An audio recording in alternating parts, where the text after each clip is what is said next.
proud to present my very own droid blasters. And I've been designing these for quite a while. I really honed down on the scale, so it's exact scale for a minifigure. And the reason why I printed it on the 4 quadrants of this build plate is because the center of the printer has a lot of dimples, and so I can't really print anything right here for now. But this really shows the capability of this printer, how small these individual blasters are, and look how large the build plate is. So I can easily print literally 150 of these blasters all at once. And if I was to buy a brick arms, these would be $1 a piece versus resin printing. It's very economical if you want to print very small items, considering that the resin I use is water washable, which means it's pretty safe to the touch. So you don't really have to worry too much about it putting gloves on too much. So on Walmart.com, you can buy a pack of 5 of these ones right here for $22 a piece, which is an amazing deal compared to Amazon. They sell it for $32 a bottle, and recently they raised it up to $40 a bottle, which is insane. I would never buy it at $40 a bottle, so it's always better to buy in bulk. I've used a total of 4 resin bottles, which is 1 kilogram per bottle, and I've actually used the rest of this bottle right now for this vat. This actually took 2 hours and 53 minutes, 16 droid blasters. I could have cut that time down to half instead if I had had these blasters printed horizontally, but I figured that if I printed them vertically, the print layer lines would be not as noticeable if you did it vertically compared to horizontally. And I'm able to fit a lot more droid blasters in a smaller area. That way I can like really compact this build plate to print out hundreds at a time. And I did not use the pre-generated supports with these blasters. It would crash the software all the time. And when it did, it would actually interfere with the model. And if I was to break off certain supports at it, pretty sure it would break off like some of these details. So I had to individually place each of these supports right here, and I'm just really proud that it actually printed, because that proves to me that I understand the physics behind 3D printing. You really have to think backwards, because every time this build plate goes up and down, the first thing that prints out is the raft, which is this little plastic piece that connects the base plate to the droid blasters, and then from there it generates the supports, and it constantly does everything at a layer at a time. This was 447 layers of resin. That's why it took around 3 hours. But let's put these bad boys in the wash and cure right there and see how they turned out.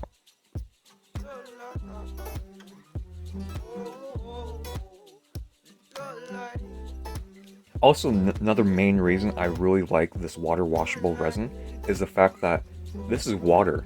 It's not full of isopropyl alcohol, so it's really safe for you to have an open container of water with some resin residue inside the water itself versus a whole big container filled with isopropyl alcohol.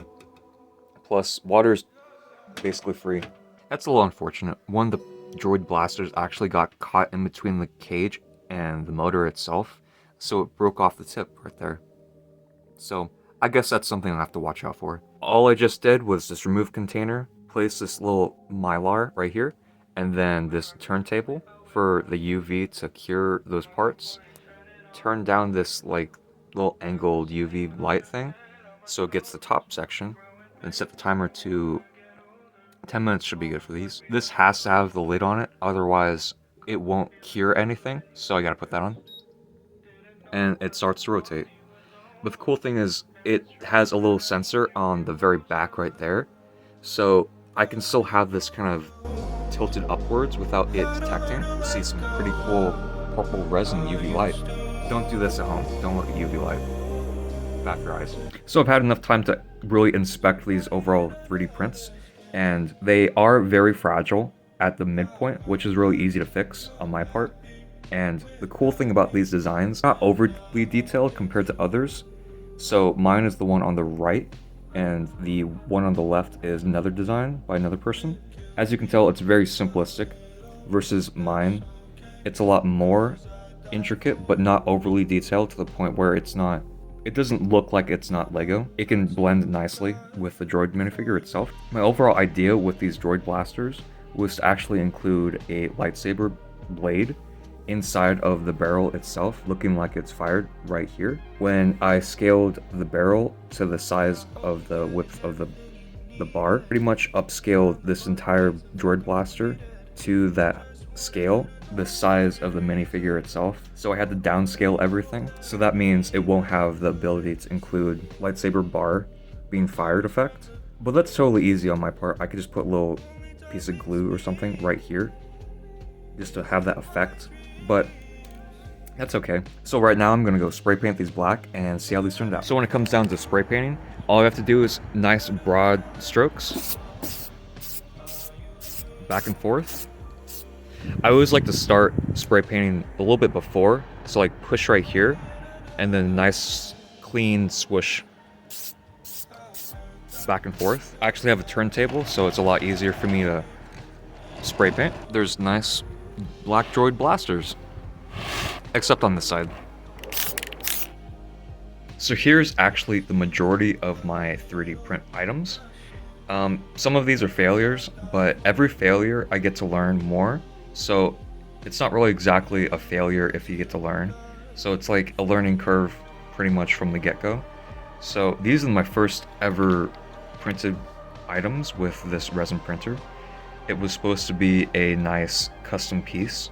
Well, it is a nice custom piece. The only problem is that the width of it right here isn't exactly the Lego's dimensions, so these pieces didn't work at all. Logo on the top of it, which is pretty awesome. On both sides, there's two different designs, and if you have a bunch of these connected together, they form a nice pattern. My main reference went off of these bricks right here. These nice brick pieces, literally bricks, because they have textures of bricks. So I really want to elevate that idea and include my own pieces.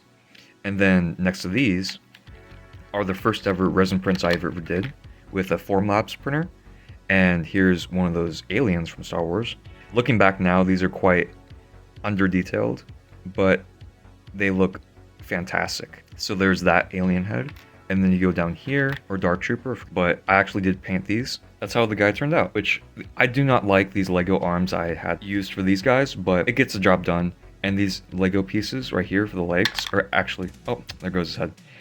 They're actually droids, Super Battle Droid legs I painted black. I really enjoy this overall design. When I first printed it out, it was just so insane seeing all these layer heights. That's because 3D printing uses the technology called stereolithography, which an easy way to think about it is pretty much a topographical map of an item. Because if you look very closely, all of those layer lines create the individual item itself, and that's how you get the overall cool details that 3D printing provides. Going off to these guys, I do have a Kylo Ren 3D printed lightsaber hilt that actually has 3 blades, and to the left is a Clone Trooper helmet. The only problem with this, it's very jaggy, as you can tell. And decals actually do work on these resin prints, which I'm very happy about. So that's these two. Going off to the next one is the hologram capture point. And this turned out amazing. One of these 2x2 circle plate pieces at the very bottom, so it easily connects well. And the tolerances are legitimately perfect, which I'm very happy about, because that confirms my calculations with these. And here's a quick look at the rest of these. All of these are kind of misprints. I'm actually going to paint these tan and use them as battle damage droids, which I think is a good idea considering that a lot of them have parts broken off. And in Theed, there's a lot of destroyed battle droids kind of laid everywhere. And there's one battle droid that looks pretty awesome, all destroyed. So even if the misprints do fail, I'm able to still use the prints, which is a bright side. And here's one of my favorite ones. So right here are parts for a super battle droid and a commando droid. And as you can tell, these parts are very, very detailed. First of all, I did not design these ones. I got these off of online. I downloaded the STL files of a custom super battle droid, and the amount of detail in this piece is insane. Like, it has its own individual blasters in this arm. Lego has not ever done that. It will never do that. And when you go down here, there's even a rocket arm, if I can get to it. So this little guy has its own rocket arm, which looks pretty badass. So I look forward to 3D printing a bunch of those super battle droids, as well as commando droids. So that's just the overall look of all my 3D printed parts I've printed throughout the few months that I've had a resin printer. And I really want to incorporate all of these parts into Theed, one way or the other. just to show off the amazing capabilities of resin printing itself and why you should go out and buy a resin printer and then make whatever you want. So here's some of my other prints of my faces. The one on the right is a misprint, and the one on the left is a successful print. But at least with my misprints, I'm able to utilize them in a creative way. So you see a battle droid is actually coming out of my face, which is pretty awesome. This is a special battle droid considering that it has posable legs. So I can, if I really wanted to, I can 3D print a bunch of posable legs droids, which I plan on doing in the future. Here's the riot shield I designed on SolidWorks, and this works perfectly for clones to fire through. And I can't wait to print a bunch more of these out too. Now we're over in the room where Theed's being built, and here's 50 of these support beams that I designed. And of course it took a long time to print all these out. I can't wait to actually install these right over here for the support beams so I can place a bunch of these plates on top of them. We do have 21 of these plates, so I'm able to do 3 more of these great base plates right here, and I'm so happy about that, considering that I'm able to adjust the height of each of one of these little plates right here. Because if I really want to incorporate a lot of battle damage right here, most people have difficulty replacing all of these plates. But the fact that it's actually printed as one piece, it's a lot easier and more economical for me to do this than including all 6 of these bricks every single time. It also saves a lot more weight, which is a plus, considering that all of this is modular. And now we're over here to all my test prints and misprints. And as you guys can tell, there's quite a bit of them. The only problem I have with 3D printing in general is the learning curve initially, because it took me quite a while to try to figure out all these different settings with these resin printers. Like sometimes they don't even print at all with this one, and it's really easy to break and center. A lot of these don't even print, so every single misprint I'm able to view exactly what happened. Like with these ones, it stopped printing with most of them, then it started printing over there, which is really weird. So that's an issue with some of them. And then you go over here, these just kind of like a weird angle because I was peeling off the plate, as you can tell. This one right here misprinted because it peeled off the plate, and you can tell in between it misprinted legitimately all those support beams. So all these different items, I could have wrote the date and exactly the settings. There'd be a lot more information I know about these, but simply by having all the misprints, I'm able to view all my failures in a way, and knowing how awesome the prints can come out motivates me to continue doing this hobby. This one just kind of printed in weird levels, messed up in total. This one over here was a misprint AAT. It didn't print on this side, as you guys can tell. It's all thin right here, versus over here it's a lot thicker. So it printed and then started to peel off. So that's what happened to this print. We go over here, we already talked about those. This one was a successful print, but it's one of those test prints for Anycubic. The only problem is that it likes to break off the base right there. So all these little test prints have their own reasonings why they're designed the way they are. So there's font right there for Anycubic, and all these different circles just to show off different exposure rates and layer height. And right here it has like the toothbrush effect to show off different scales it's able to do. So these are probably my favorite test prints out of all of them, because there's a few on the different printer or on the printer itself. But the fact that it's able to produce this high quality of product consistently over time, it just motivates me to create whatever I want.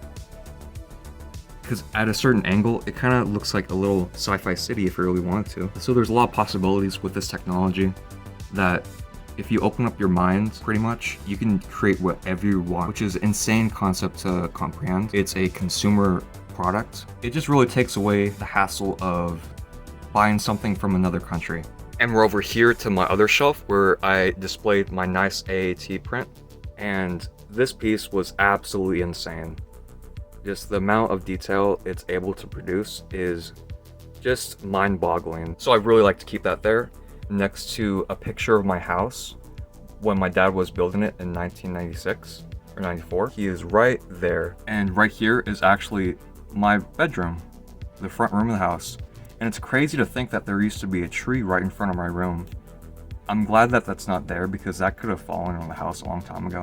But it's always great seeing where I am and where my father was and seeing where I can go with this technology. Because in the future, I would love to 3D print my own house. How incredible would that be if I was able to really customize everything? Like, oh, I don't want this room here, let me just not include that. And here's a better look at all the AATs that I have and the STL file that I printed. That is Mr. Eiler's AAT right there that I painted, that I have to do another coat on, which looks crappy right now, but it's gonna look a lot better when it's all done. But there's that one and the actual Lego version to the side. So I did build it in real life, so I have something to base it off of when I 3D print it. And now the fact that I have one of these that's real, I'm legitimately able to print out like as many of these that I need for Theed. And this is all one piece, as you can tell. It's art piece that you display or showcase in your mock. That's all it's meant to be. But I do this as a hobby to provide quality content as a YouTuber. So that's all I gotta say about that. So my overall thoughts about having a resin printer is the fact that when you purchase one of these, don't expect to have perfect prints right away. You might, but there's a high chance of misprints, which is okay, considering that the more you learn about the item, the more you understand how different dynamics of resin printing in general, considering that there's a lot of technology and videos, just people discussing about resin printers. And I did a lot of research and a lot of time and effort to put the best quality prints for future mocks and future ideas. I had to go with the largest print bed. This is the largest resin printer that Anycubic provides, and I bought it on sale for $1,000, which came with this resin printer as well as that Wash and Cure Plus, which is an amazing deal if you know what you're gonna print with it. If you buy it just to mess around with it, I don't expect you to really dive too much into this technology. You have to be very committed, and time has to be on your side, because this print right here is going to be 2 hours, and that's for the Droid Blasters. It's a lot cheaper and more effective for me to 3D print an entire item out in one single piece than it is to go on Bricklink, buy out all the parts, having to wait an entire week. That was my biggest problem with waiting for packages for building 1313, is the fact that every single week I would buy something, I would have to wait a week, and then the items would arrive. But if I'm able to legitimately cut out the middleman, just print the items that I want, entire sections of mocks, entire buildings, this really does elevate Lego beyond Lego. It is more of a miniature sculpture idea concept. It's really hard to explain, but I'm thankful for everyone watching. Have a great day, and see you next time.